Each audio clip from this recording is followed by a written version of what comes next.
Women journalist English channel women ஜேர்னலிஸ்ட்டும் போய்ட்டு மைக்கு போகிறாங்க. போட்டு முடிக்கும்போது எவனோ ஒருத்தன் அந்த ஜேர்னலிஸ்ட்டை மொலஸ்ட் பண்ணிட்டான்.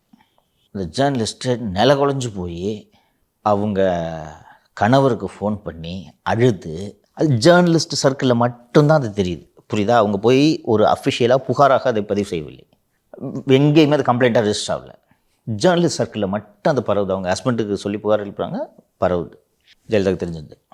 தெரிஞ்ச உடனே ஷி ஆர்டர்ட் என்கொயரி. 20 பேர் அந்த டீமில், சிஎம் ப்ரொடெக்ஷன் டீமில் 20 பேர்.